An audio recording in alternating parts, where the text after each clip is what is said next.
Hi, it's Rose from Keziah's House again, and we're studying the book of Ruth as a romantic Bible commentary.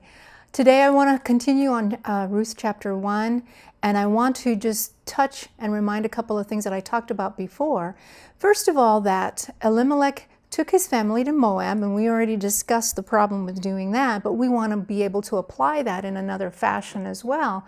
When we remember, it was a famine that caused this problem in Israel and Canaan, and he took that doing what you think is right in your own eyes, and he made a decision to go to the land of Moab instead of staying in God's country and dealing with the famine in God's country. He also knew that famine was one of the punishments or corrections that God brought to Israel. God had promised that in Leviticus, that that's what he would do when they were straying from the straight and narrow.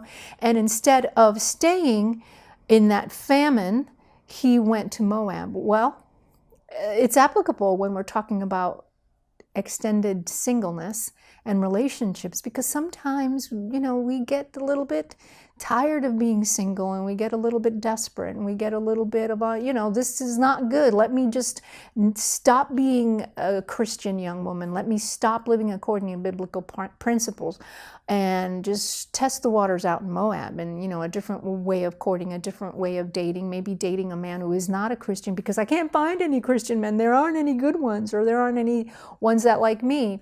That's always really dangerous. And what we see in this story, and hopefully would not happen to us, but what we see in this story is that everything that they went there to protect and to preserve died. Elimelech himself died, his two sons died, Naomi and Ruth and her other daughter-in-law are left destitute. So it's really a lot safer to stay in God's country and do things according to his principles than to take on our culture's principles and make decisions according to that. I hope that you're enjoying our study in Ruth.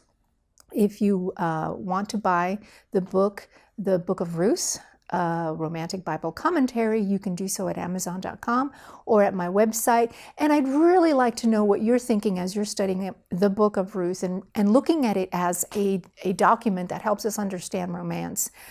So please comment down below. Thank you for watching.